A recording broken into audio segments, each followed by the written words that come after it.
na sequência agora, nós vamos para o controle de constitucionalidade. Eu não preciso nem dizer para vocês o tanto que é importante vocês saberem controle de constitucionalidade, né? Vai aparecer em todas as provas que vocês vão fazer, não tenham dúvida, tá? Não tem prova de direito constitucional que não apareça controle de constitucionalidade, ou na prova objetiva, ou na prova dissertativa, ou na prova oral. Não existe isso de não cair controle de constitucionalidade. Perfeito? Então vamos lá, vamos começar. Primeira coisa importante aqui, ó, já coloquei na tela para adiantar, é aqui, ó, um conceito de controle de constitucionalidade. O que é controle de constitucionalidade, queridos? Vamos lá? Ora, é a análise, entre parênteses, ou verificação de compatibilidade ou adequação de leis ou atos normativos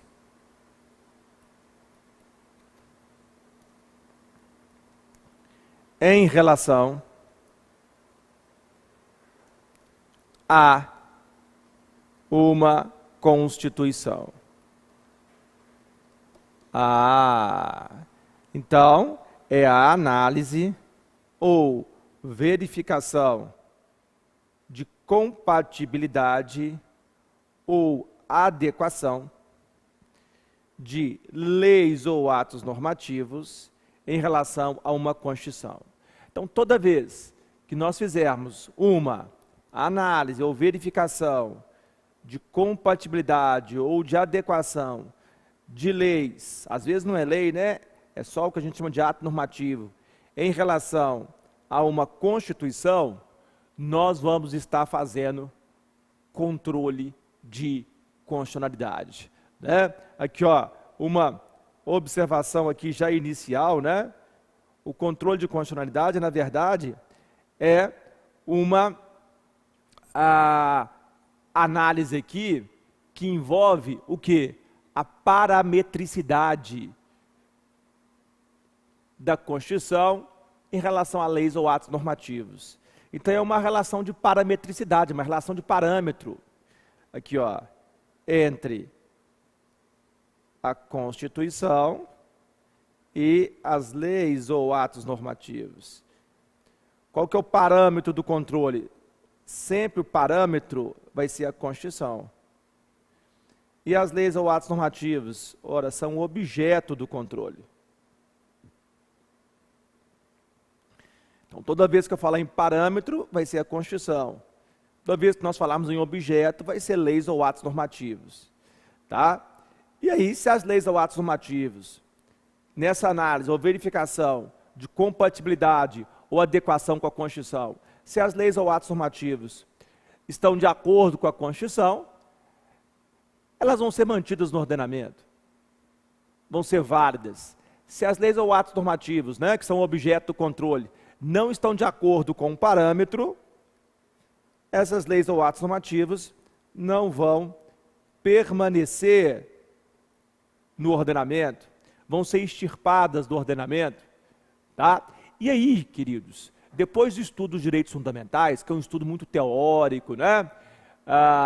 Denso, custoso, é diferente do estudo da organização do Estado, do poder legislativo, do processo legislativo, quem foi meu aluno viu, né, do poder executivo, estudar lá os crimes do presidente, tá, crime comum, crime de responsabilidade, do poder judiciário, enfim, estudar competências. Controle de constitucionalidade é mais para o lado da dogmática. E aí, nós temos que fazer aqui um compromisso, tá? Aqui, ó, nos primeiros 4 minutos que nós começamos aqui. O compromisso é o seguinte: vocês vão sair desse curso sabendo controle de constitucionalidade. Eu não admito aluno meu sem saber controle de constitucionalidade. Não tem discussão.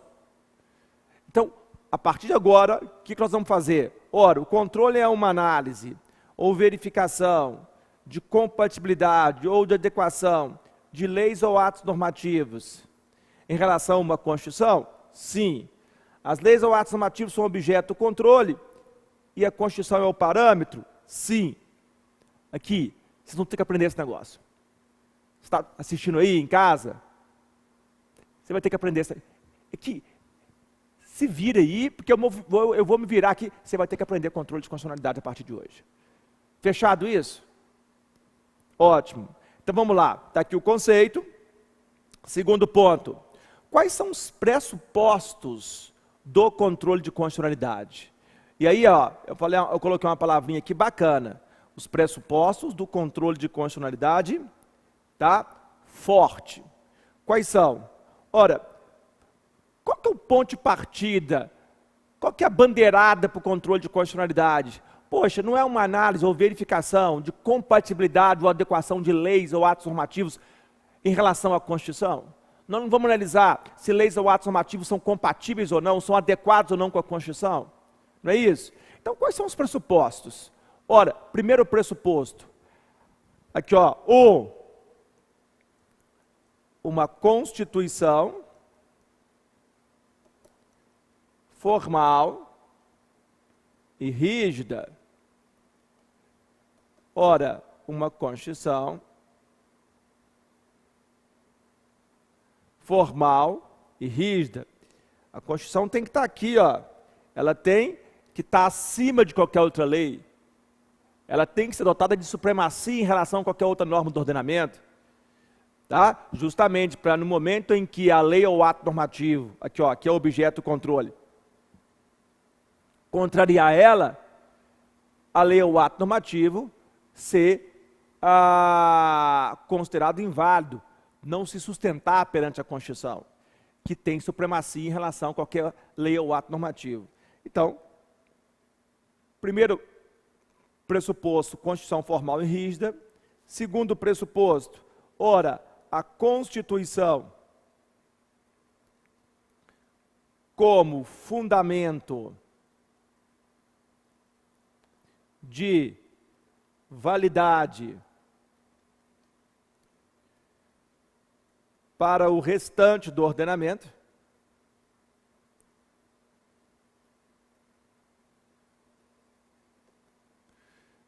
Então, o segundo fundamento é a Constituição tem que ser fundamento de validade para o restante do ordenamento. Ou seja, qualquer lei ou ato normativo aqui só será válido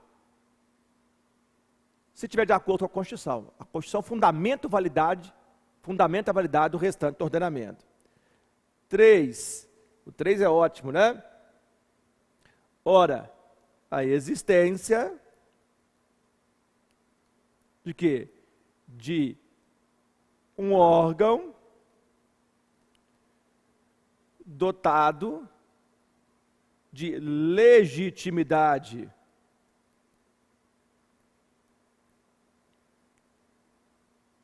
para realizar o controle.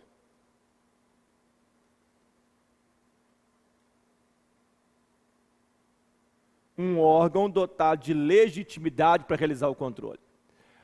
Via de regra, na maioria dos países do mundo, quem faz o controle, que analisa se a lei ou o ato normativo contraria ou não a Constituição, está de acordo ou não com a Constituição, é o órgão do Poder Judiciário. Mas nós vamos ver que existe também, né, a possibilidade de um órgão político fazer o controle. Existe, por exemplo, no caso da França, né, o Conselho Constitucional é um órgão político. Enfim, nós vamos ver isso ainda. Então, a existência de um órgão dotado de legitimidade para realizar o controle. E um último pressuposto básico é a existência de uma sanção.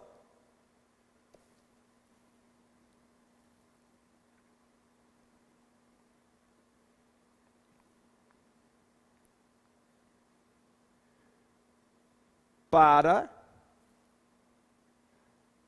a lei ou o ato normativo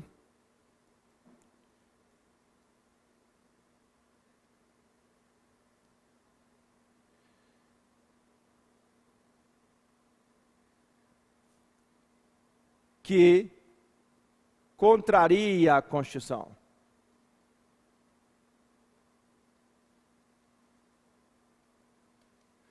Qual é essa sanção? Ora, aí nós entramos numa palavrinha que está aqui em cima, aqui, ó, pressupostos do controle de constitucionalidade, o quê?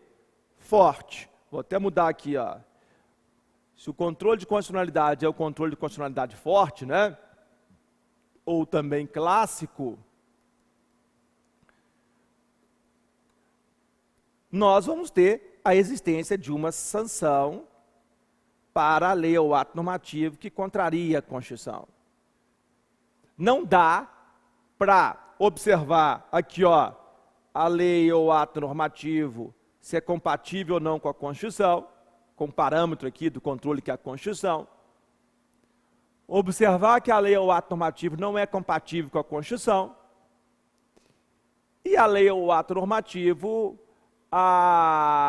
ter uma repreenda, a lei ou ato normativo continuar no ordenamento, permanecer no ordenamento, enfim, tá?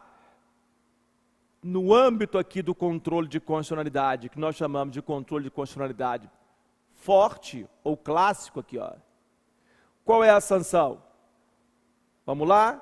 A sanção é a invalidação da lei ou ato normativo. Ou seja, é a declaração de invalidade da lei ou ato normativo. Se a lei ou ato normativo não é compatível com a Constituição, se a lei ou ato normativo não é adequado à Constituição, ou não é adequada à Constituição, ela vai ser declarada inválida, né? Então aqui, essa sanção é uma declaração de quê? De invalidade, aqui de vermelhinho, da lei ou ato normativo. Tá? Aqui, ó. A lei ou ato normativo vai ser extirpada do ordenamento, vai ser inválida, não tem como permanecer no ordenamento se contraria a Constituição. Tá? É assim no que nós chamamos de jurisdição constitucional forte aqui. Por isso que é um pressuposto, controle de constitucionalidade forte, também chamado de clássico. Bonitinha a palavrinha clássico aqui, né? Então nós temos a invalidade da lei ou ato normativo. A lei ou ato normativo é inválida, ou inválido o ato normativo, ou inválida a lei, enfim, dentro do ordenamento, que contraria a Constituição. Então a sanção é essa, né? E aí nós vamos ver aqui no decorrer do curso os efeitos, né? Às vezes a invalidade da lei ou ato normativo é desde o dia que a lei ou ato normativo surgiu. Aí o efeito é o ex tunc, né? O efeito retroativo. Às vezes a invalidade da lei ou ato normativo é da decisão do órgão legitimado para realizar o controle para frente. Aí a decisão é ex nunc, né? Daquele dia para frente, para o futuro, prospectiva. Ou às vezes tem modulação de efeitos, enfim, manipulação de efeitos, né? Nós vamos ver os efeitos depois. Mas que a lei ou o ato normativo é considerada inválida, né? A lei ou o ato normativo inválido, não tenha dúvidas. Por quê? Porque é incompatível, porque é o quê? Inadequado aqui em relação à Constituição, que é o parâmetro de controle. Muito bem, invalidade da lei, essa é a sanção, tá? E aí os efeitos nós vamos ver posteriormente, né? Enfim, se a lei é inválida desde o dia que surgiu, se ela é inválida da decisão do tribunal, né, ou do órgão que faz o controle para frente, né, o ex nunc, enfim, se haverá modulação de efeitos.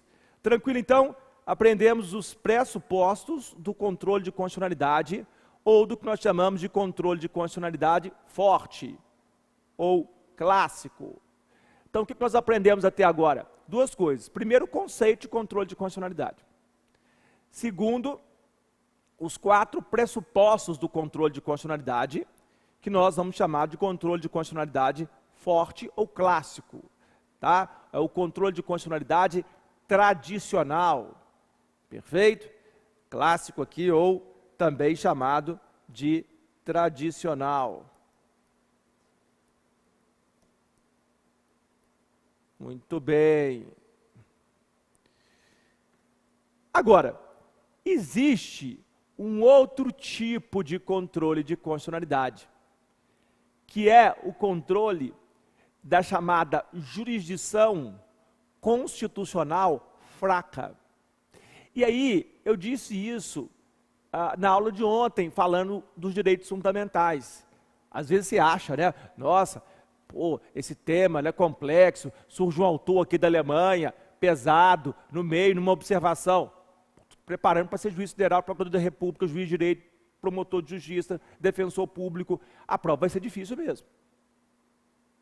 Você tem que estar preparado. Aqui é um desses pontos. Por quê? Porque, olha esse item 3 do nosso estudo.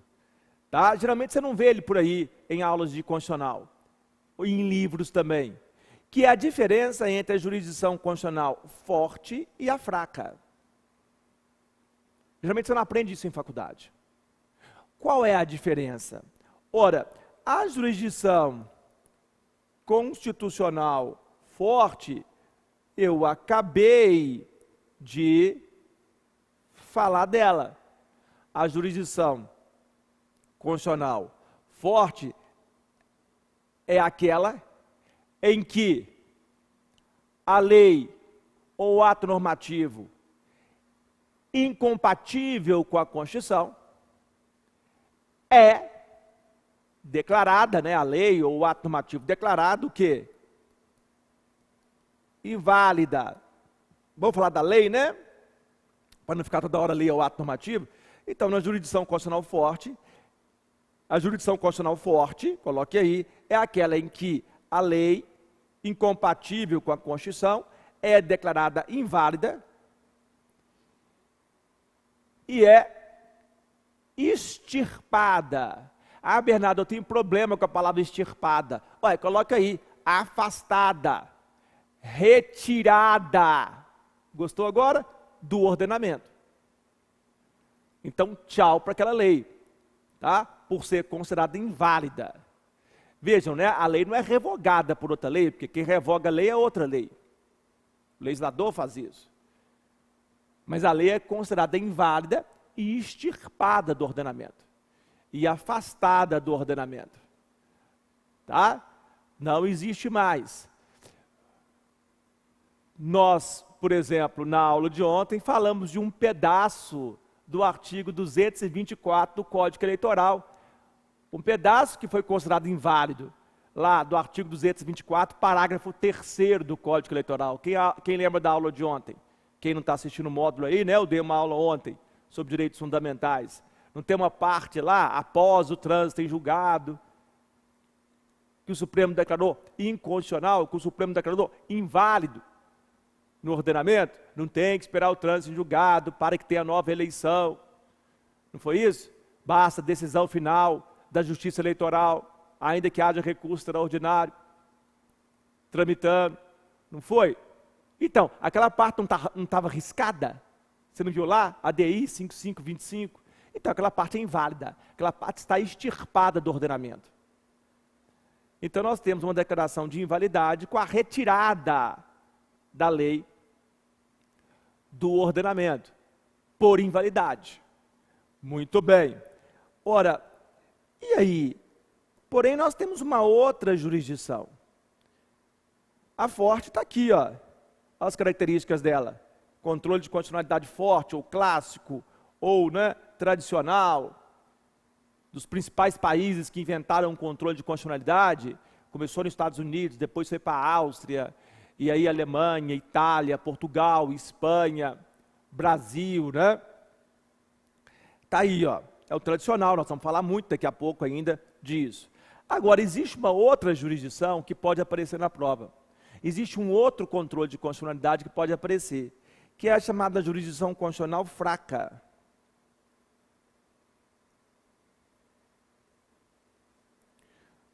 Ora, essa jurisdição constitucional fraca é aquela em que existe a possibilidade da lei, vou falar só lei para não ficar toda hora lei ou ato normativo, tá? Mas pode ser o ato normativo também. Existe a possibilidade da lei contrariar a Constituição,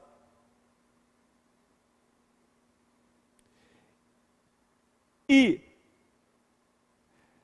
não ser declarada inválida no ordenamento.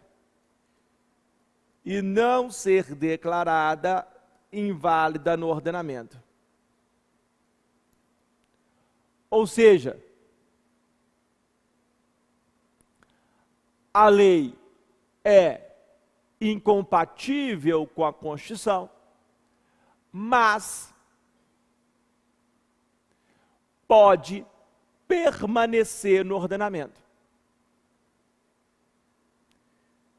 Então, na jurisdição constitucional fraca, existe a possibilidade, você vai colocar isso na prova, diferenciando da forte, da lei contrariar a Constituição e não ser declarada inválida, e não ser extirpada, e não ser retirada. Portanto, ela pode ser incompatível com a Constituição, declarada incompatível com a Constituição, e não ser dotada de invalidade. Ou seja, tá? Ela pode, portanto, permanecer no ordenamento.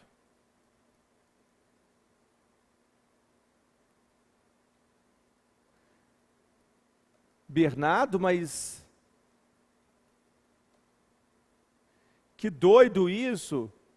Ora, doido para nós, aqui da nossa tradição, de uma jurisdição constitucional forte. Qual que é a tradição do Brasil? Desde quando o Brasil começou a ter controle de constitucionalidade? A partir lá da Constituição de 1891.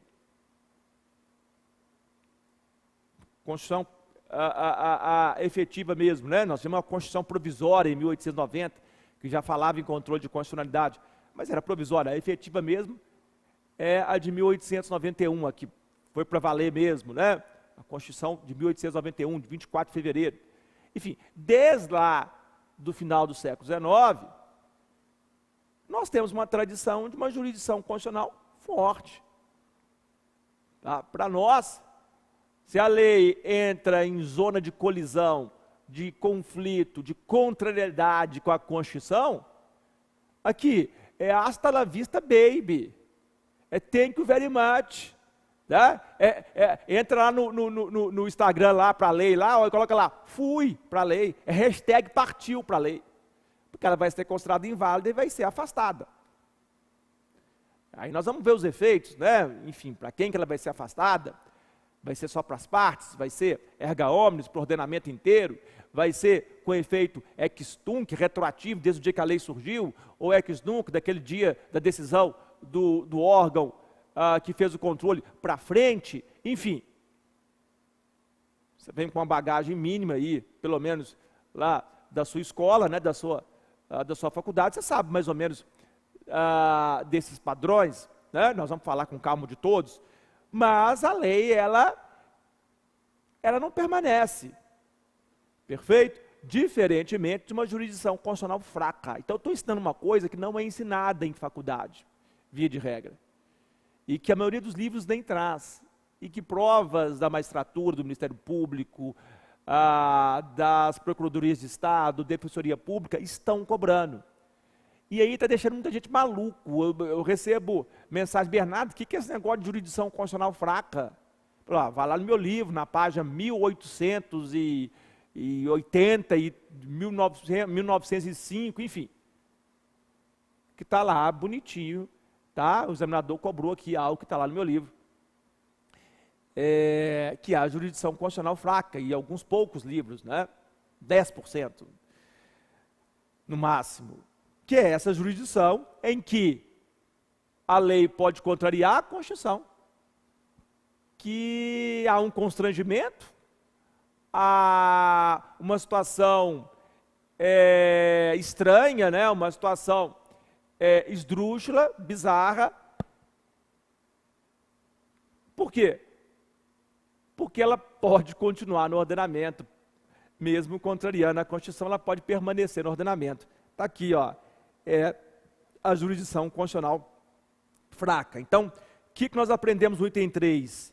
que existe uma diferença muito bacana entre o tradicional da jurisdição constitucional, do controle de constitucionalidade, que é a forte, e uma novidade recente em alguns ordenamentos jurídicos, que é uma jurisdição constitucional, que é um controle, que a lei chega a ser controlada, que chega-se sim ao entendimento de que a lei contraria a Constituição, ou fica claro que a lei está contrariando a Constituição, está incompatível lá com uma declaração de direitos que está na Constituição, com partes da Constituição, mas mesmo assim, ela permanece no ordenamento jurídico, ela não é invalidada pelo órgão de controle.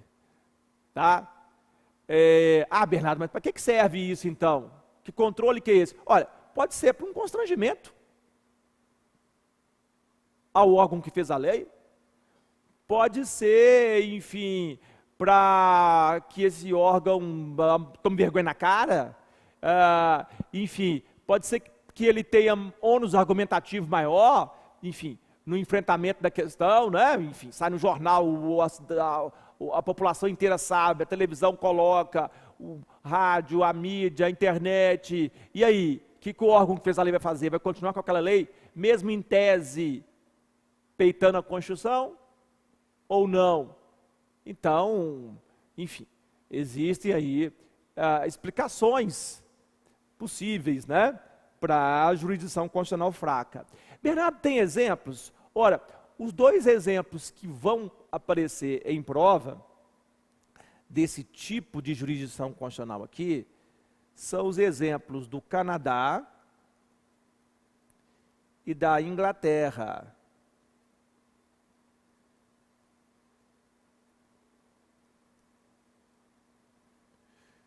Dos países lá da comunidade britânica, né? Que é o Canadá e a Inglaterra. São exemplos aí dessa tese nova, essa tese mais recente, que não é clássica, que não é tradicional de controle de constitucionalidade, que é o controle fraco ou jurisdição constitucional fraca, né? Isso veio mais ou menos da década de 80 para cá, tá? É muito recente. No caso do Canadá, vem de 1982. Lá no Canadá nós vamos ter a chamada cláusula do não obstante. É aí que nós vamos ter, ora, com a Constituição canadense e a Declaração de Direitos que está lá na Constituição canadense, o que ocorre? É possível, né, que o Parlamento Federal ou o Parlamento dos Estados, lá chamados de províncias, né, que são os estados no Canadá, eles podem produzir leis e no momento em que eles produzem as leis podem entrar no ordenamento jurídico com uma cláusula da chamada seção 33, que é a cláusula do não obstante. O que significa essa cláusula do não obstante da seção 33? Ora, significa que o Parlamento Federal ou dos Estados podem fazer leis imunes à possibilidade de serem invalidadas, de serem extirpadas, retiradas do ordenamento pelo Tribunal Constitucional, pela Corte Constitucional. Então é feita uma lei, o órgão do Poder Legislativo suspeita que essa lei pode ser declarada inconstitucional e pode ser invalidada pelo Poder Judiciário, por incompatível com a Constituição. Então ele diz o quê? Essa lei aí corre o risco do Tribunal Constitucional, da Corte Constitucional, dizer que ela contraria a Declaração de Direitos. Em seções lá da Declaração de Direitos da Constituição do Canadá. Então eu vou fazer a lei alegando cláusula do não obstante. Tá? Essa lei é válida, não obstante o tribunal querer afirmar que ela é inválida, querer tirá-la do ordenamento. Por isso que a ideia chama, o termo chama não obstante. E aí o que acontece? Acontece que o parlamento imuniza a lei. Então a lei, ela surge imunizada frente à Corte Constitucional. A Corte Constitucional não pode dizer que a lei é inconstitucional e invalidar a lei e retirá-la do ordenamento.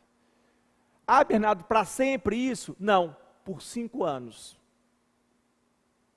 Então uma lei surge imunizada por 5 anos. Nem se o Tribunal Constitucional quiser, ele pode invalidar e retirar a lei do ordenamento por aquele prazo de 5 anos. Passados 5 anos, isso pode ser renovado, Bernardo? Pode ser renovado. O parlamento pode renovar. Então, como é que chama isso? Cláusula do não obstante. Gente, já pensou se tivesse isso no Brasil? Lá com os senadores, né? O Davi Alcolumbre, a turma lá, o Rodrigo Maia, fazer uma lei imune à declaração de inconstitucionalidade do STF por pelo menos 5 anos. Porque eles já estavam antevendo que o STF poderia dizer que a lei era incompatível com a Constituição e invalidar a lei e retirar a lei do ordenamento. Então a lei já nasce imune. Isso chama-se cláusula do não obstante. Aqui, ó, olha aí na tela.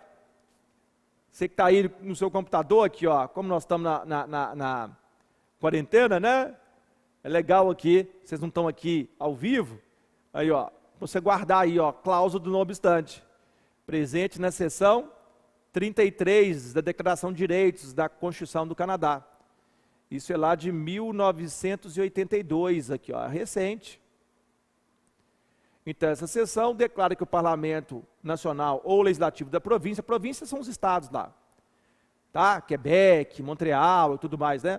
Pode expressamente declarar que uma lei do Parlamento Nacional ou Legislativo de uma província pode vigorar, não obstante os direitos presentes na Declaração de Direitos. Aí tem as seções, né? Seção 2, seção 7, seção 15 da Carta. Essa legislação poderia vigorar por 5 anos.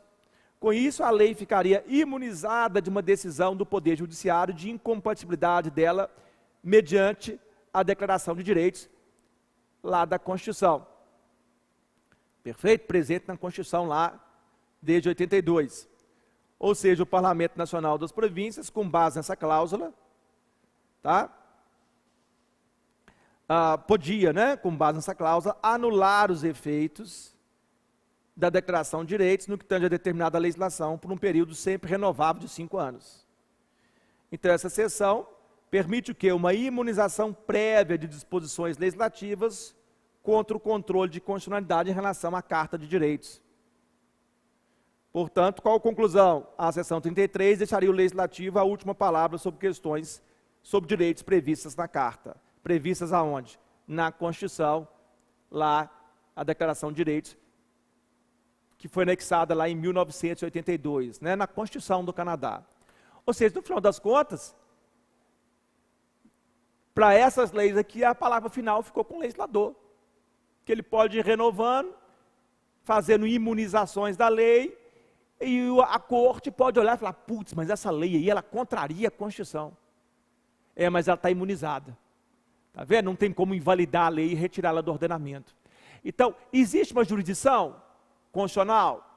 Existe um controle? Olha, existe, o tribunal está lá olhando, observando as leis. Ele pode declarar que leis são inconstitucionais. Só que ele, no caso das leis que foram adotadas a cláusula não obstante, mesmo querendo, não vai poder. Elas vão permanecer no ordenamento. E o outro exemplo é o exemplo da Inglaterra. Na Inglaterra é mais pesado ainda do que no Canadá. Na Inglaterra, o que nós temos? Nós temos a possibilidade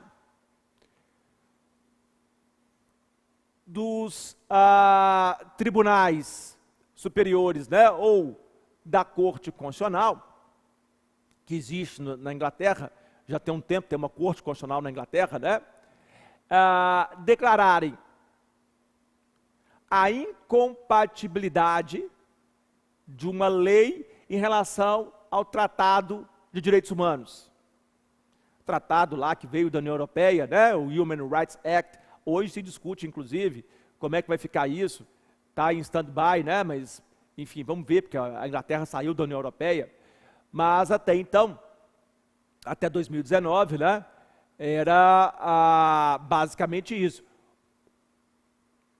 O parlamento produzia uma lei, a Corte Constitucional, por exemplo, o Tribunal Máximo, que é a Corte Constitucional, poderia entender que a lei era incompatível com o Tratado de Direitos Humanos que a Inglaterra, enfim, estava adstrita, Human Rights Act, Tratado de Direitos Humanos da União Europeia. E aí, então, o que acontecia? Ora, o Tribunal Constitucional, a Corte, declarava a lei incompatível com a Constituição. Uma declaração de incompatibilidade, contrária à Constituição. Não é isso que é o controle? A gente voltar no controle aqui, ó. O que é o controle? Não é uma análise de compatibilidade da adequação de leis em relação à Constituição? Pois é. Então, a corte lá inglesa, constitucional, olhava para a lei e dizia, olha, a lei é incompatível com a Constituição. Só que a lei continuava no ordenamento. Continuava no ordenamento, ela é incompatível com o Tratado de Direitos Humanos. Tá? E continuava no ordenamento, que foi reconhecido pela Constituição, pelo sistema constitucional inglês, né? Mas a lei continuaria no ordenamento. Então, uma declaração de incompatibilidade que não invalidaria a lei, que não retira a lei do ordenamento. Perfeito? O máximo que poderia ser feito aqui é o ministro lá do gabinete encarregado daquela pasta ir ao parlamento e dizer para o parlamento, olha, parlamento, a Corte Constitucional diz que essa lei contraria o Tratado de Direitos Humanos que está no sistema constitucional nosso. Por um acaso aí, de quequé, né? de quebrada, de quebradinha, por um acaso aí, quando você estiver aí à toa, sem fazer nada, você não quer modificar essa lei por outra lei, não? Você não quer revogar essa lei por outra lei, não? Em parlamento, em Câmara dos Comuns. Pô, Corte Constitucional está dizendo que fere direitos humanos essa lei. Você quer passar por isso, esse constrangimento aí, ó? Está em todos os tabloides aqui, ó, da Inglaterra. A BBC tá colocando aqui todo dia na televisão. Mesmo assim, você vai peitar? O parlamento pode dizer, eu acho que essa lei não contraria o sistema constitucional de direitos humanos, não. Do qual a Inglaterra está adstrita, não. Eu acho que essa lei é válida, não vou mudar a lei, não, e nem vou revogar a lei. E a lei continua no ordenamento. Mesmo com a declaração de inconstitucionalidade, por exemplo, da Corte Constitucional. Tá? Gente, isso é impensável numa jurisdição constitucional forte, aquela que nós nos acostumamos a estudar aí nas faculdades, aí nos livros, né? Isso é impensável. Né? Lei contraria a Constituição, Suprema Corte norte-americana, ou o Tribunal Constitucional alemão, ou o nosso STF, dizem que ela contraria, tchau para ela é inválida, é extirpada. Mas essa é a jurisdição constitucional, aqui ó, na tela, forte. Na fraca não, né? E aí aqui ó, vamos lá? Como vocês estão em casa aqui ó, é bom ter esses pequenos textinhos. O Poder Judiciário, aqui ó, os tribunais superiores, e aí a própria Corte Constitucional, se estiver convencido que determinada legislação entra em conflito com os direitos da Convenção, lá do Human Rights Act, do Tratado de Direitos Humanos, pode emitir uma declaração de incompatibilidade do dispositivo normativo para com a Convenção de Direitos Humanos da União Europeia, né? E, repita, a Inglaterra acabou de sair, inclusive. Tá?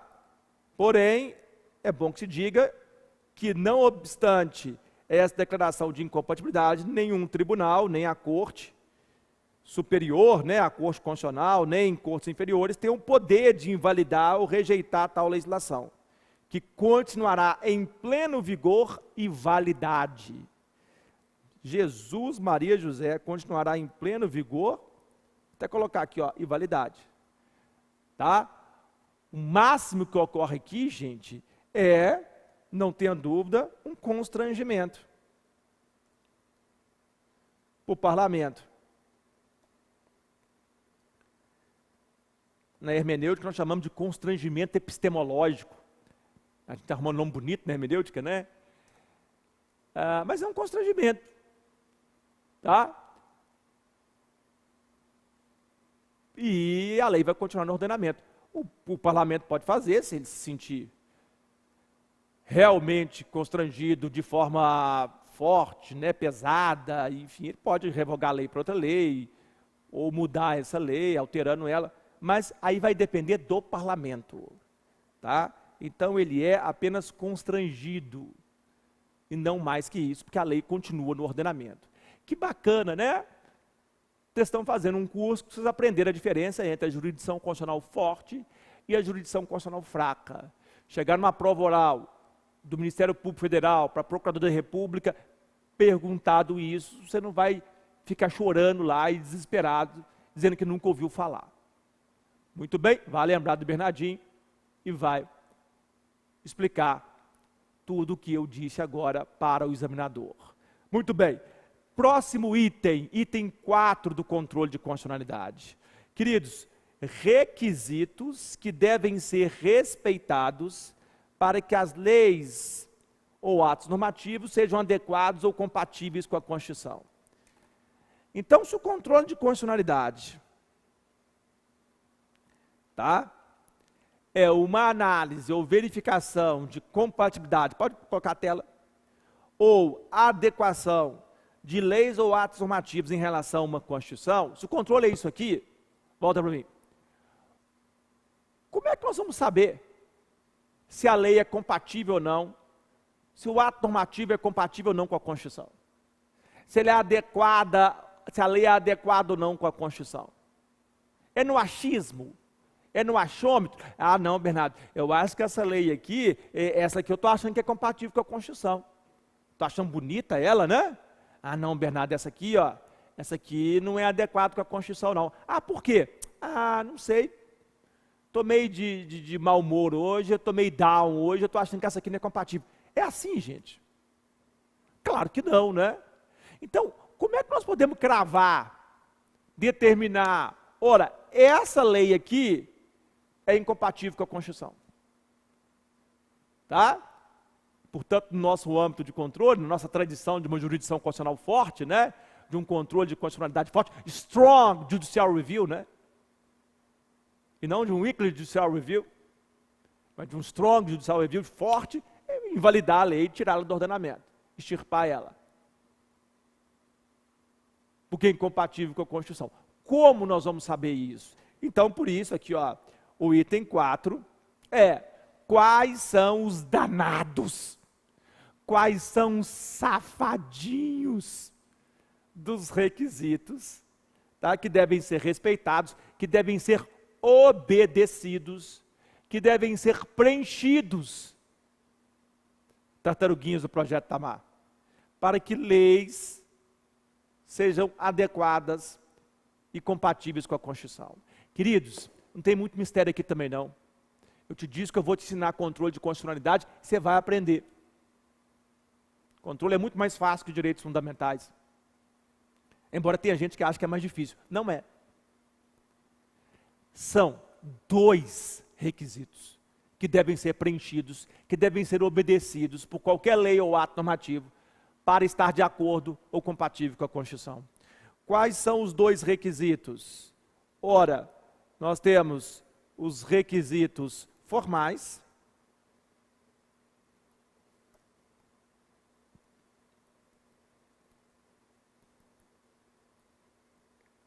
e os requisitos materiais. Ah, então toda vez que você pegar uma lei ou ato normativo, para analisar a lei ou ato normativo, que é o objeto, em relação ao parâmetro, que é a Constituição, né, fazer essa relação, a análise de parametricidade entre leis e a Constituição, o que você vai ficar de olho? Vai ficar esperto. Aqui, malandro aqui. Ora, se as leis ou atos normativos preenchem requisitos formais e materiais. Se preencher, as leis vão ser válidas. Se não preencher, tchau para elas. Tá? Os requisitos formais. Ora, os requisitos formais dizem respeito a forma ou modo de produção da lei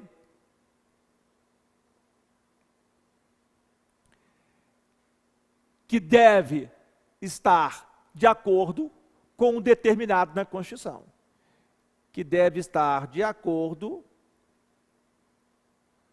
com o determinado na Constituição.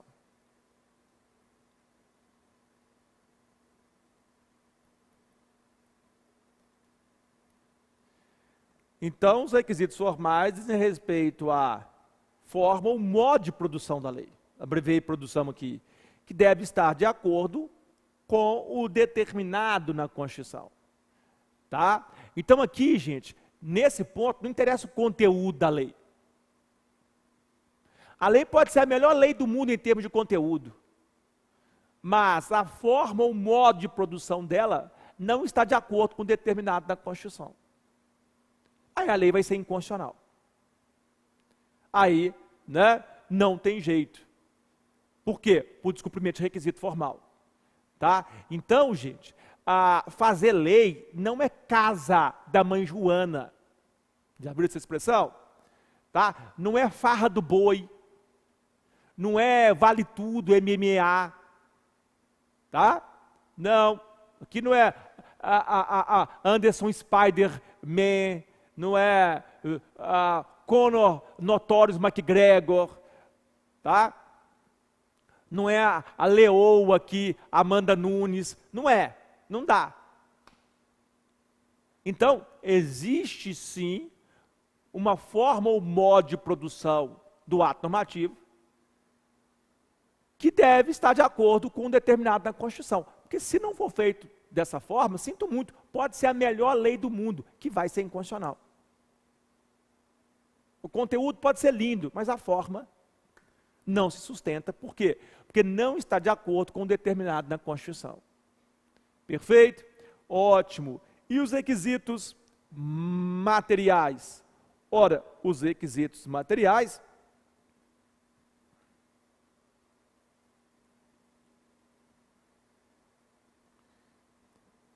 dizem respeito ao conteúdo da lei,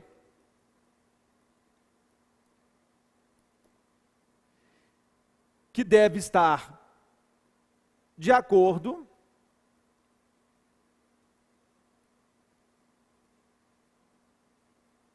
com o conteúdo da Constituição.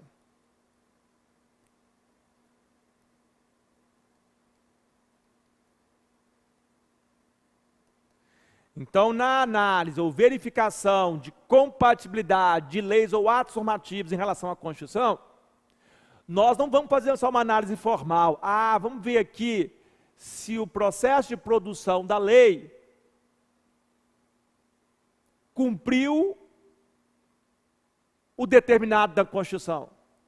Então, a forma ou modo de produção dela está de acordo com a Constituição. Tá, ótimo. A forma foi cumprida. Agora, e a questão material? E a matéria? Ou seja, e o conteúdo? O conteúdo dessa lei está de acordo com o conteúdo da Constituição? Não, Bernardo, não está não. Está flagrantemente em contrariedade.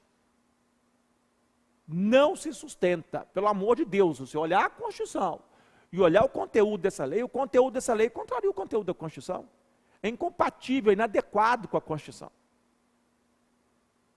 Então essa lei não se sustenta por aqui não preencher requisitos materiais, porque o conteúdo dela não está de acordo com o conteúdo da Constituição. Tá? Então, para uma lei ou ato normativo aqui ser dotado de validade e permanecer no ordenamento, portanto, no âmbito nosso tradicional, da jurisdição constitucional tradicional forte, né, que é a nossa, que é da esmagadora maioria dos países do mundo, tá? Devem ser preenchidos requisitos formais e materiais. Perfeito? Tranquilo? Tá? Tem que ser preenchido os dois, não adianta só um não. E aí, a partir do preenchimento desses dois requisitos, preenchidos, obedecidos, respeitados, a lei é compatível, a lei é adequada com a Constituição. Muito bem. Agora, como é que nós estudamos quando dá ruim, quando dá errado? E quando não forem preenchidos? Observação, vamos lá, OBS, aí ó, é o segundo ou terceiro OBS da aula de hoje. Qual é? Ora, vamos estudar as primeiras duas inconstitucionalidades. Então vamos lá, vamos ver. Observação, coloque aí, inconstitucionalidade formal e inconstitucionalidade material, tá? O que é a inconstitucionalidade formal? E como se dá a inconstitucionalidade material? Tem vários tipos de inconstitucionalidade, né? Nós vamos começar aqui pela formal e material. E no decorrer das aulas eu vou falando de outras também, tá bom? Vou dando dicas, inclusive, né? Enfim, se eu fazer algum exercício de controle de constitucionalidade, aparecer lá, manda para mim aqui que a gente também resolve sempre. Então nós vamos falar de todas aqui. Bom, as duas primeiras envolvem os requisitos para a validade aí de leis ou atos normativos, tá? Então, o que é, à luz aí do que nós acabamos de analisar, né, os requisitos formais e materiais, a inconstitucionalidade formal e a inconstitucionalidade material? O que é? Ora, vamos começar pela inconstitucionalidade formal. A inconstitucionalidade formal, aqui ó, ocorre quando requisitos formais são descumpridos. Quando os requisitos formais são descumpridos. É simples assim. Então, havendo descumprimento de requisito formal, como é que nós vamos chamar a inconstitucionalidade? Pá, você coloca na prova lá, inconstitucionalidade formal. Ocorre quando os requisitos formais são descumpridos. Perfeito? E aí, queridos, atenção. Por quê? Porque nós vamos ter 3 tipos de inconstitucionalidade formal. 3 tipos de inconstitucionalidade formal. Então vamos ficar atentos. Quais são as possibilidades, né, de descumprimento de requisitos formais para que leis sejam incompatíveis, portanto, com a Constituição?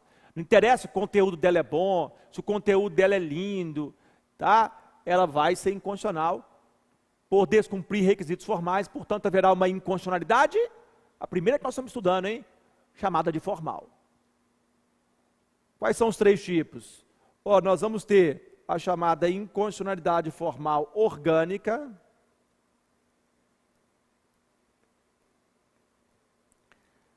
a inconstitucionalidade formal por descumprimento de pressupostos objetivos do ato,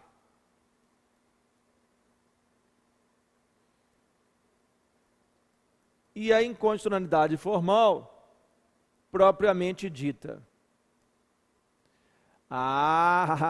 Papai gostou. Então, inconstitucionalidade formal orgânica, inconstitucionalidade formal por descumprimento dos pressupostos objetivos do ato e inconstitucionalidade formal propriamente dita. Vamos começar pela inconstitucionalidade formal orgânica. Vou dar a corzinha aqui para ficar bonito. Ora, é aquela que ocorre quando regras de competência são descumpridas. Então, a inconstitucionalidade formal orgânica, tá, é aquela que ocorre quando regras de competência previstas na Constituição são descumpridas. Queridos, se regras de competência previstas na Constituição forem descumpridas, nós vamos ter uma inconstitucionalidade formal orgânica. Tá? Aqui, ó. E aí os exemplos mais comuns, né, são as chamadas regras de repartição de competências.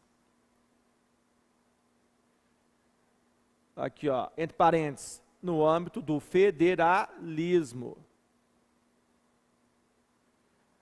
É o exemplo mais comum. É o que mais tem no Supremo Tribunal Federal.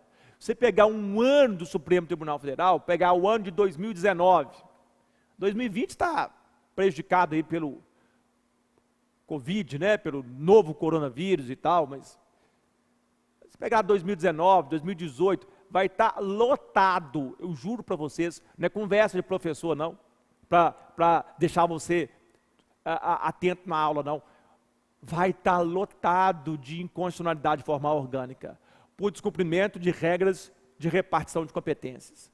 O que os estados, né, aprontam, como diz aqui em Minas, né, a gente gosta de dizer, tá? Por quê? Aprontam mesmo.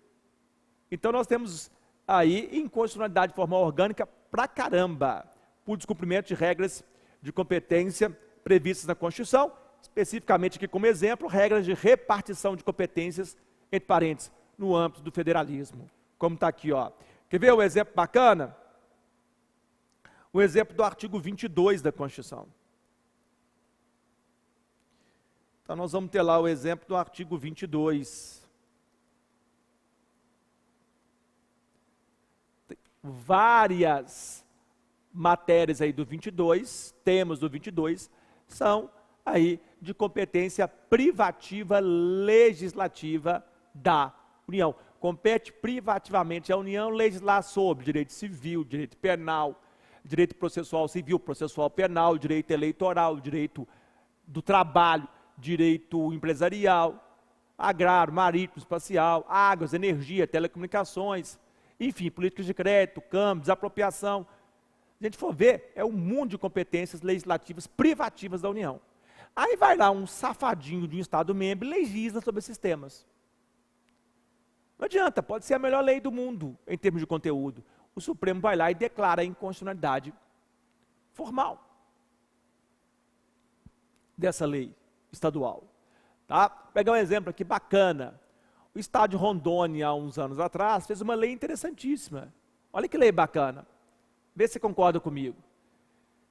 A lei era a seguinte: os trabalhadores do Estado de Rondônia, da construção civil, que chegarem 15 minutos antes do primeiro turno de trabalho, terão direito a café, pão e leite. Tá? As empreiteiras, construtoras, né, da construção civil, obrigatoriamente tem que dar café, pão e leite para esses trabalhadores. Ô, gente, fantástico. O cara sai de casa 4h30 da manhã, 5 horas da manhã, só com a marmita que ele vai comer 11 horas da manhã, meio-dia, né? Com fome, chega lá, vai subir andaimes de 10, 20, 30, 40 metros, vai ter uma hipoglicemia lá, enfim, por falta de açúcar, por falta de comida, o cara não come desde madrugada, só vai comer na hora do almoço. O perigo de cair do andaime daquela lá e morrer é grande demais. Ó. E a força que ele não vai ter para carregar as coisas, né? É construção pesada. Então fazia fila de manhã cedo lá na porta lá, das obras lá, e o cara pegando lá o café, pão e o leite dele. Gente, o Supremo Tribunal Federal foi lá e declarou inconstitucional. Que é isso, Bernardo? Que desumanidade? Não, inconstitucional. Mas por quê?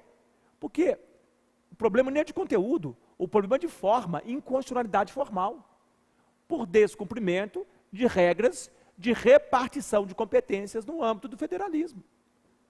Que regra, Bernardo? De competência?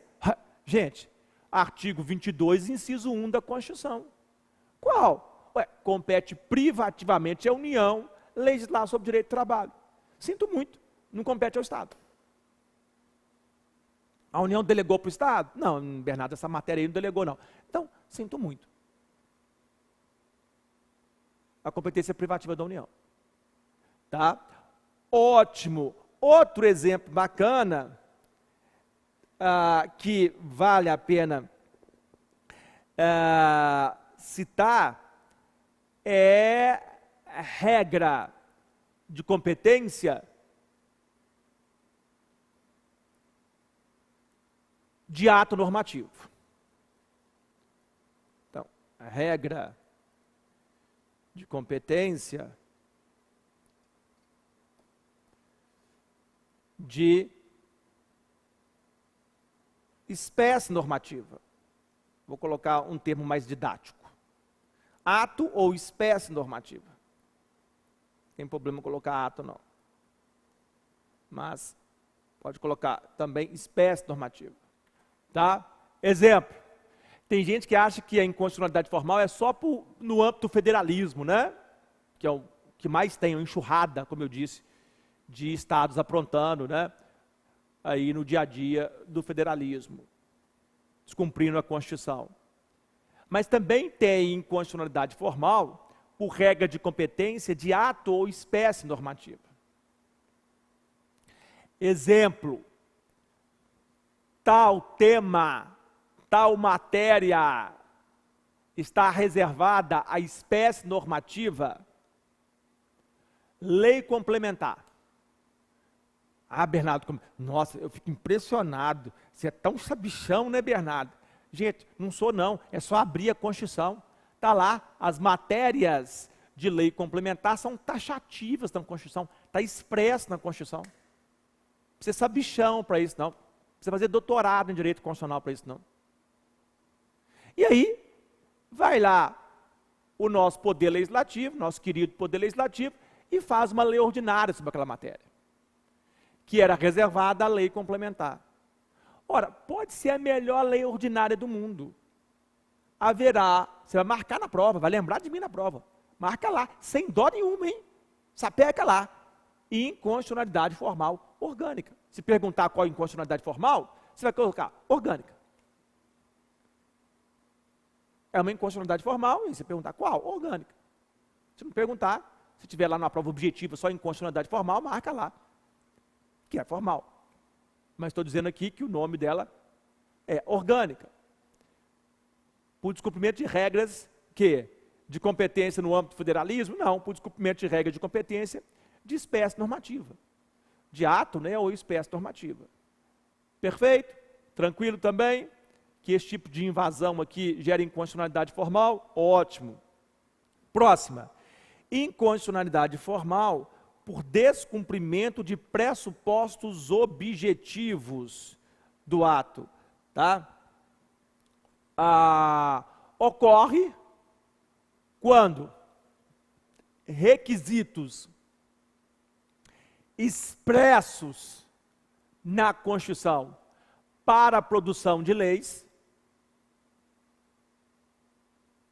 são descumpridos. Então, requisitos expressos na Constituição.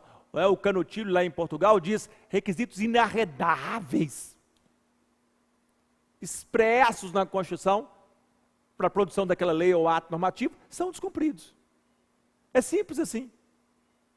Então, em determinadas situações, a Constituição coloca de forma expressa, de forma explícita, de forma inarredável, quesitos para a produção de determinada lei. A Constituição diz, olha, para lei sobre esse tema, os requisitos são esses. Para o ato normativo sobre esse tema, os requisitos são esses. Tá? A forma ou o modo de produção tem que respeitar isso. Eu estou determinando. Perfeito? Exemplos. 2 exemplos muito comuns em prova. Ora, o artigo 62 da Constituição. Você vai dizer, Bernardo, são as medidas provisórias, né? Sim. Bernardo, mas a medida provisória não é lei, né? Não tem problema não ser lei. É ato normativo, com força de lei. Tem requisito expresso inarredável na Constituição, que não pode ser descumprido? Tem. Não interessa o conteúdo do MP. Quais são os requisitos formais expressos na Constituição? Abre aí o artigo 62. Os requisitos são relevância e, vou fazer caretinha, né? E urgência. Filho, se não cumprir relevância e urgência,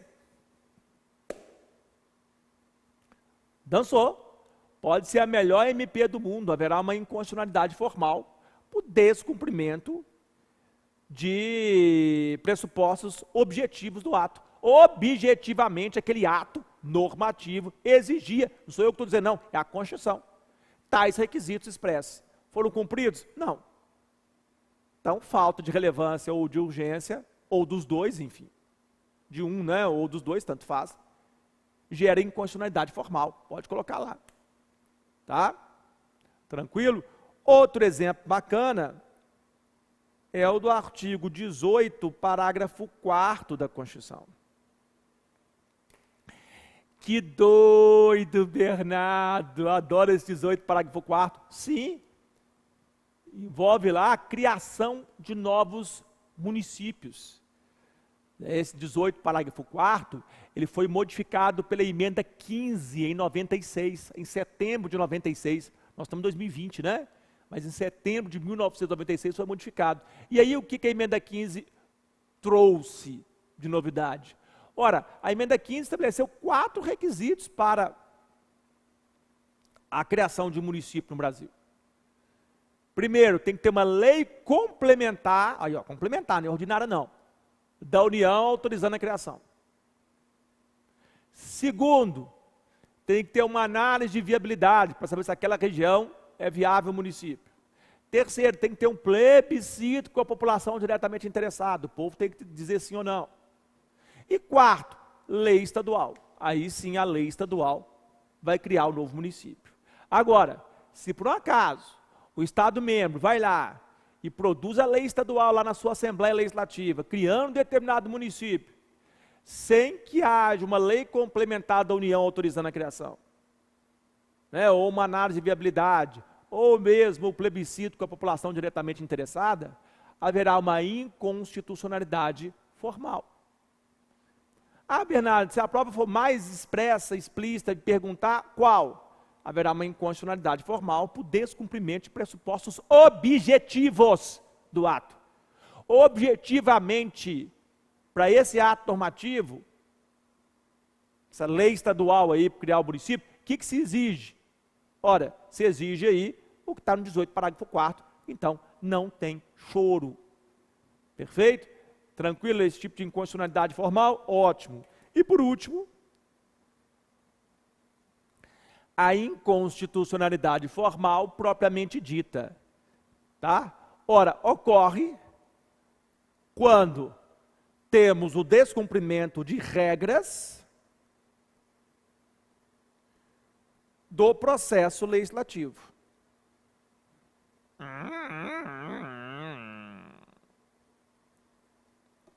Quando temos o descumprimento de regras do processo legislativo. Tá? Tranquilo? Aqui, ó, e vou ser mais expresso aqui, ó. Regras do processo legislativo, aqui, ó. Dos artigos 59 a 69. Mas aí é do processo legislativo. Tá? É do 59 a 69. Ó, o 62 está dentro do 59 a 69, não está? 59 a 69, do 62 está dentro. Mas pode ser inconstitucionalidade formal por descumprimento de pressuposto objetivo? Pode. Relevância e urgência aí. Tá no segundo tipo aqui, ó. Regras expressas, né? Pressupostos objetivos para a produção do ato, relevância e urgência. Agora, regras de processo legislativo que forem descumpridas lá do 62, aí é inconstitucionalidade formal propriamente dita, como para a lei ordinária, para a lei complementar, enfim, para a lei delegada, para a emenda constitucional, olha lá, 59 a 69, o 60 da emenda constitucional está aí.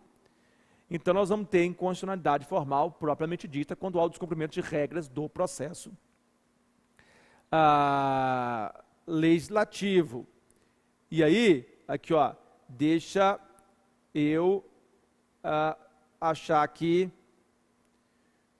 uma, aqui, ó. E aí, porque numa tela vazia, né? No que tange a inconstitucionalidade formal propriamente dita, né? Ou inconstitucionalidade formal por descumprimento de regras do processo legislativo dos artigos 59 a 69, se for regrinha do processo legislativo, vai estar aqui. Nós temos dois tipos de inconstitucionalidade formal aqui. Ora, a inconstitucionalidade formal subjetiva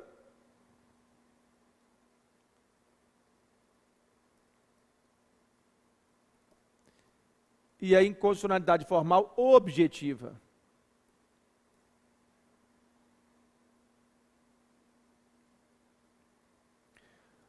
Ora, a subjetiva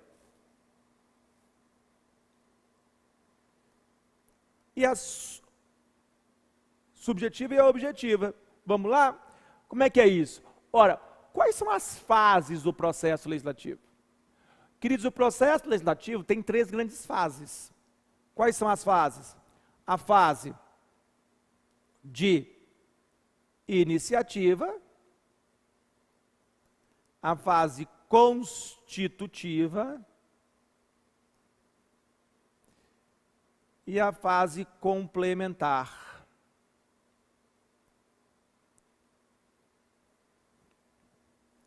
Então, a fase da apresentação, né, da proposição, a fase de tramitação, votação e a fase complementar, que tem lá a promulgação, publicação. Nós estudamos o processo legislativo. Se você foi meu aluno no estudo do processo legislativo, você deve ter visto isso comigo. Se não, viu, vai ver ainda no próximo semestre. É muito bacana, tá? No próximo módulo, quem for fazer ainda, né? Semestre, mania de semestre na cabeça. Bom, o que é inconstitucionalidade formal subjetiva? Ora, ocorre quando requisitos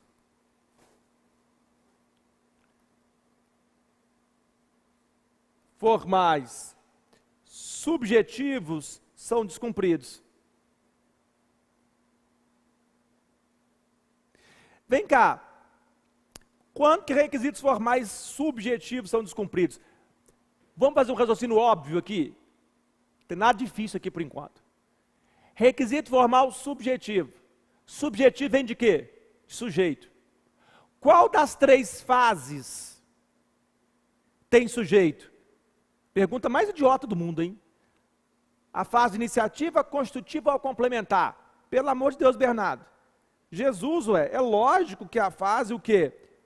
De iniciativa. Então, quando requisitos formais subjetivos são descumpridos? Ora, quando há o descumprimento da fase de iniciativa.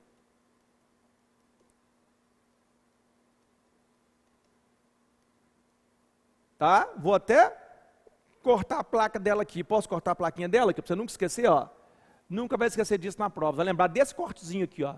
Quando há o descumprimento da fase de iniciativa, requisitos formais subjetivos são descumpridos.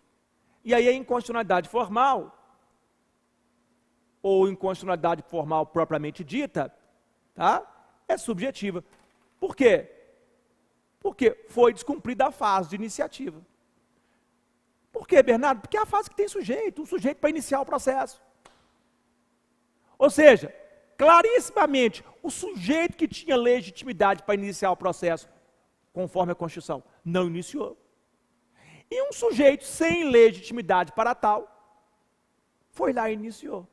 Aí como é que você sabe isso? Está na Constituição, pô. Tá? Vou pegar o exemplo mais comum. Ora, o exemplo mais comum, tem um oi aqui, ó, que bacana. Oi. Ó, e esse oi não apaga não, né? Ah, apaga. Ó. Coisa mais doida. Bom, eu vi que não foi culpa minha aqui não, né? Vocês estão vendo aí na casa de vocês, né? Muito bem. Aqui,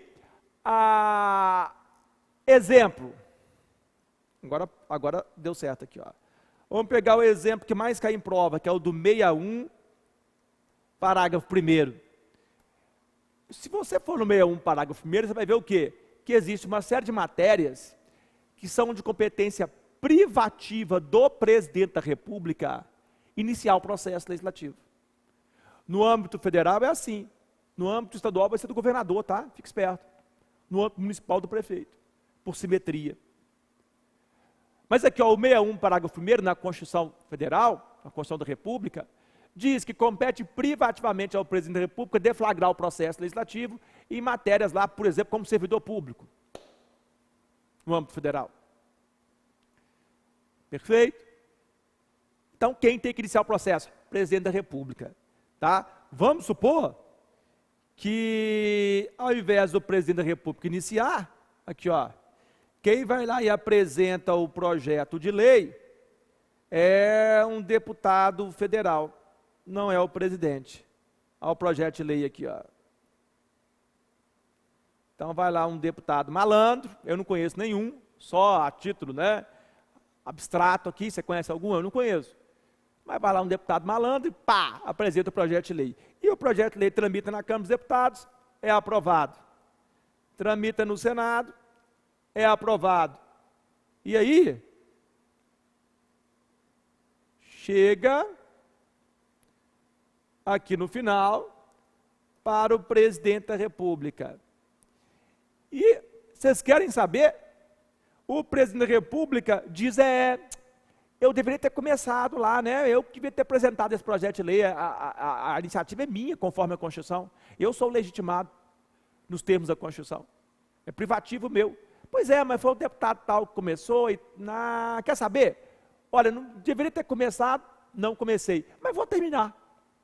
Vou finalizar o processo, vou dar minha concordância com todo esse processo. Aí o presidente vai lá e dá a sanção dele ao projeto.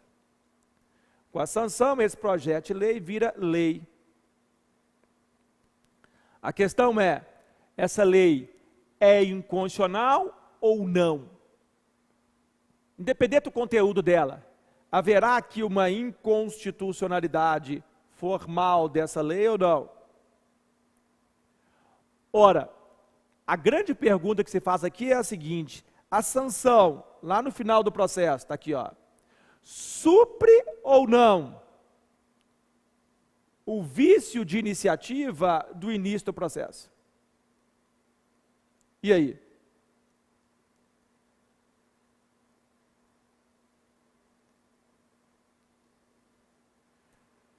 A sanção tem ou não o poder de suprir o vício de iniciativa?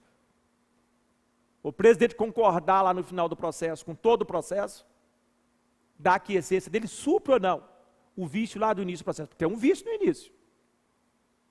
Quem deveria iniciar o processo era o presidente, quem iniciou foi um deputado. Ora, o Supremo Tribunal Federal, desde 1974, então faz a conta aí, já se vão para 46 anos, que o Supremo tem o entendimento, desde 74, da representação 890, que a sanção aqui do presidente da República a esse projeto de lei não supre o vício de iniciativa. Não. Portanto, se nós temos um vício aqui no início do processo, mesmo o presidente concordando no final do processo, dando a aquiescência, a sanção dele, tá? Esse vício lá de origem do processo não é suprido pelo ato final do presidente sancionar o projeto de lei. Então, essa lei aqui, ela é inconstitucional. Haverá uma inconstitucionalidade formal. De que tipo? Vamos voltar para a tela? Olha o oi aqui de novo. Ó. Haverá uma inconstitucionalidade formal subjetiva. Por quê? Em virtude de um vício de iniciativa. Ó, um vício de iniciativa. A sanção não conseguiu suprir esse vício. Tá? Então, essa inconstitucionalidade aqui é uma inconstitucionalidade formal subjetiva.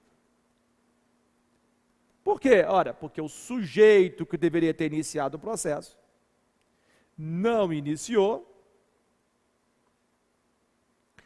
e um sujeito sem legitimidade, aqui ó, o deputado federal aqui, iniciou de forma inadequada o processo.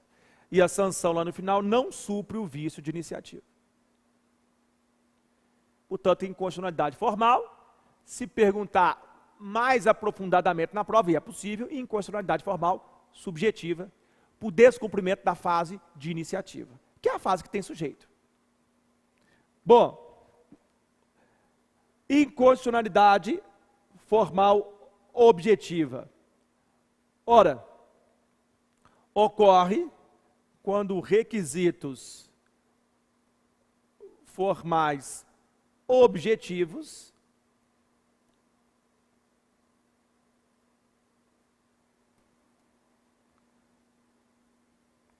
são descumpridos.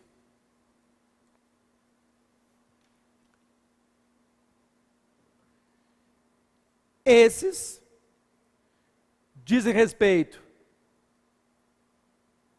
às fases constitutiva e complementar.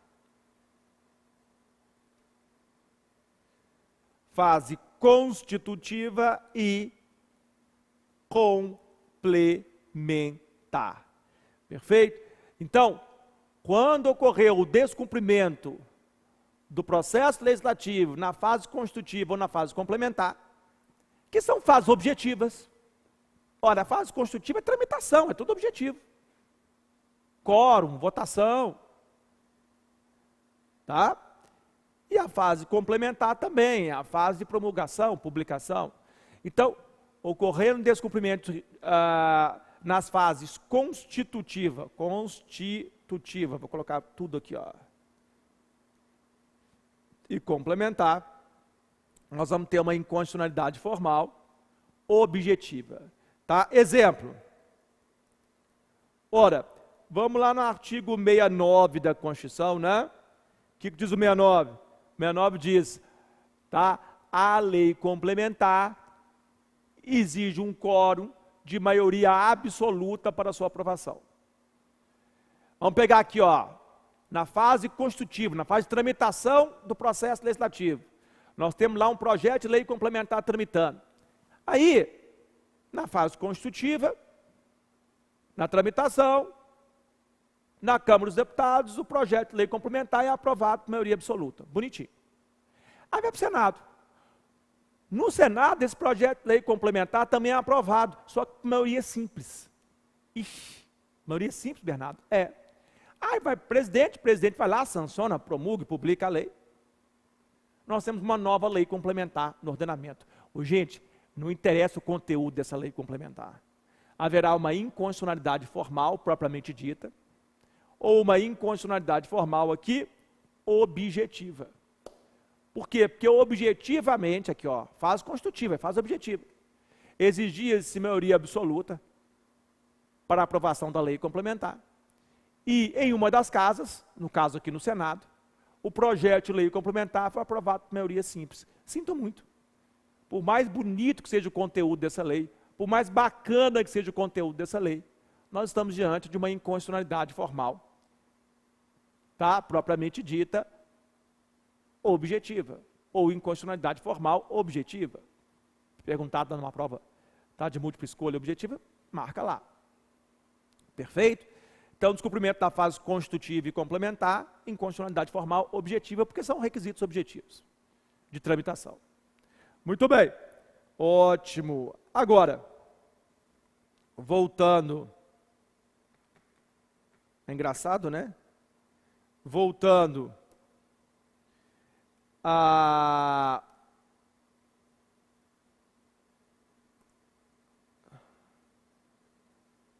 aqui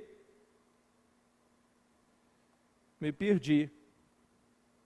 Cadê esse aqui? Ah, achei. Acabei de me achar de novo. Tá? Então, voltando à tela aqui. Tranquilo, então, os 3 tipos de inconstitucionalidade formal. Ótimo. Agora, voltando à tela para a observação, vamos lá para a inconstitucionalidade material, né? A inconstitucionalidade material ocorre quando o conteúdo da lei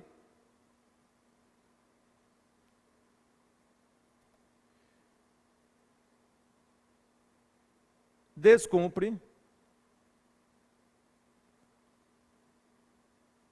o conteúdo da Constituição.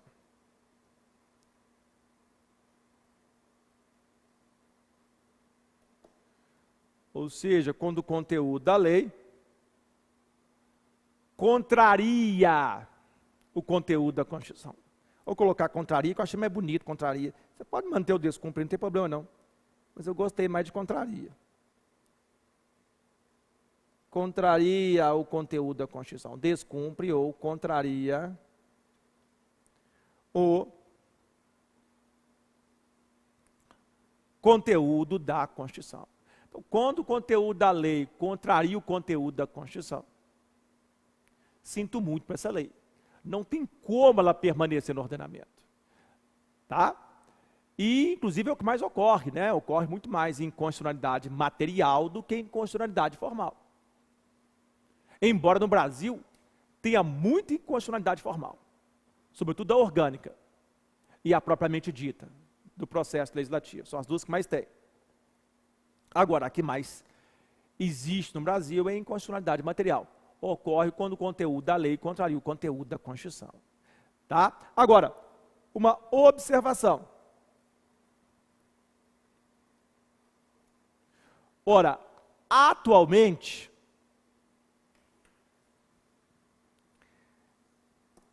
a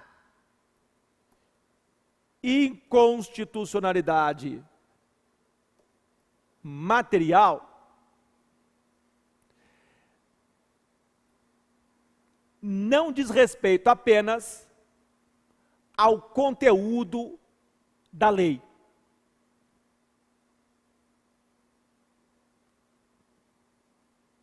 Vírgula.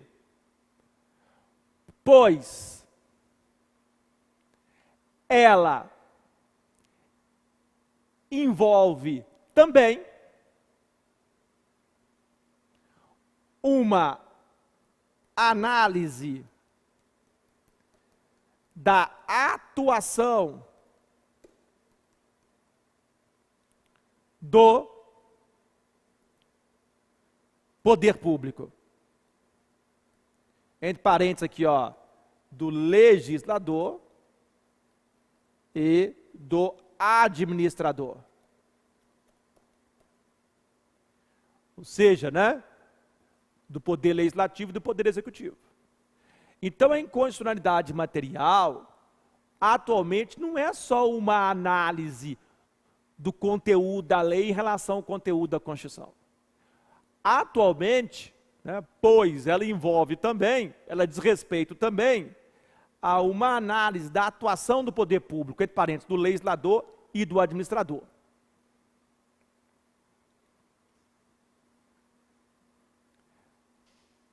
Ponto.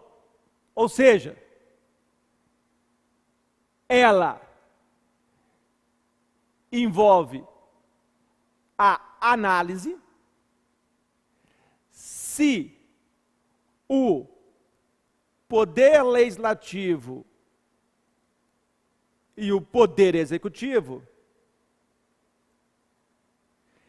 estão atuando de forma proporcional ou não.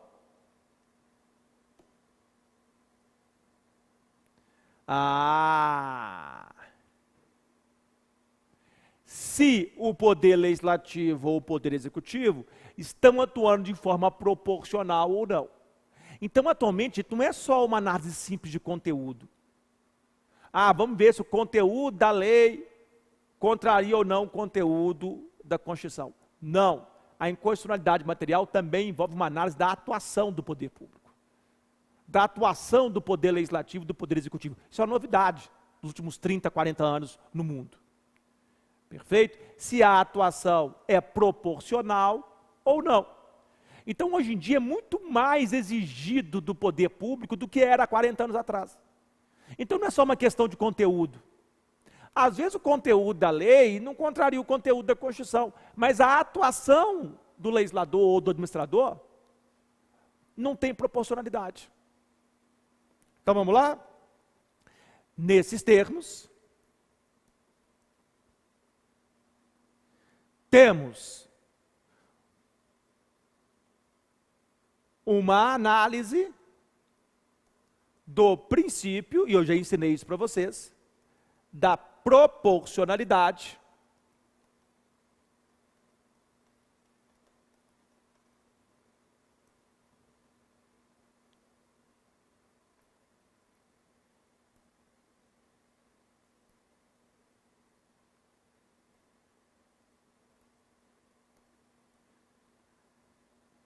enquanto princípio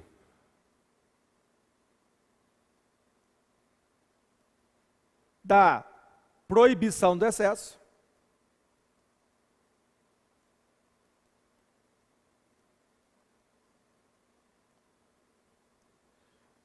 e princípio da proibição da proteção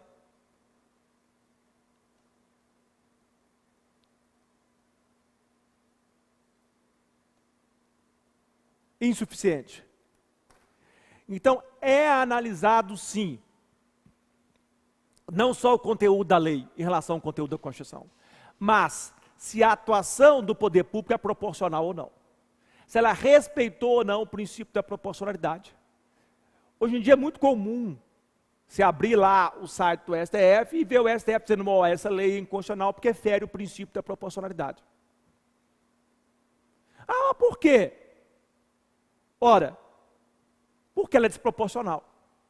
O poder público aqui atuou de forma inadequada, indevida, contraria a Constituição por uma atuação desproporcional. E aí nós temos, né? Vamos lá, aqui, ó, a análise do princípio da proporcionalidade aqui no controle de constitucionalidade, enquanto o princípio da proibição do excesso, o poder público não pode nem atuar em excesso, e do princípio da proporcionalidade enquanto o princípio da proibição da proteção insuficiente.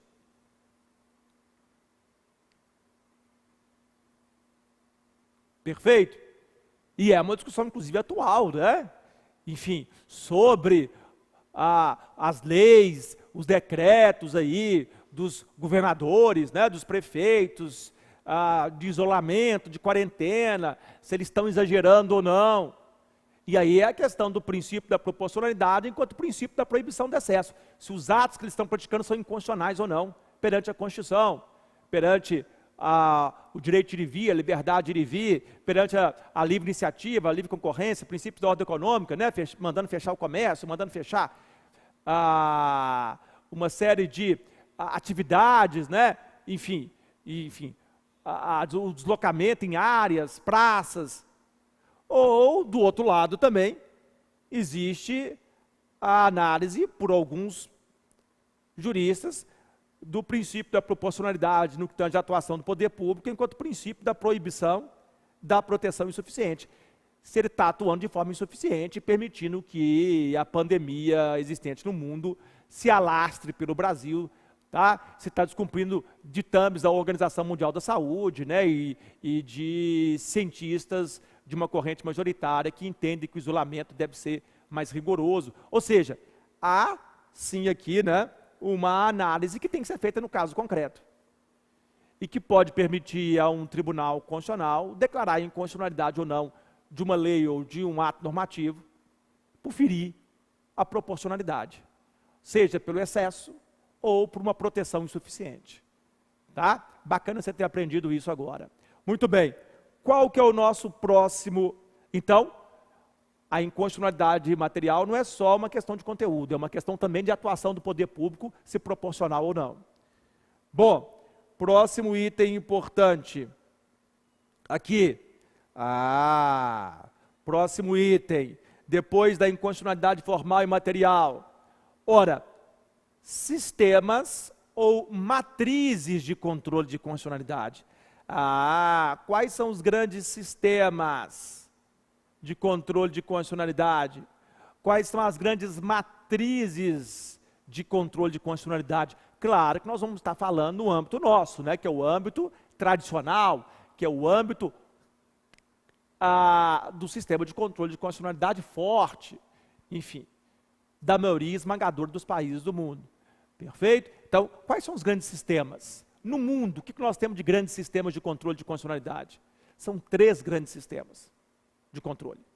Tá? E nós temos que aprender sobre esses 3 grandes sistemas, só que nós vamos fazer isso daqui a pouquinho, o item 5 da nossa aula sobre controle de constitucionalidade, daqui a pouquinho.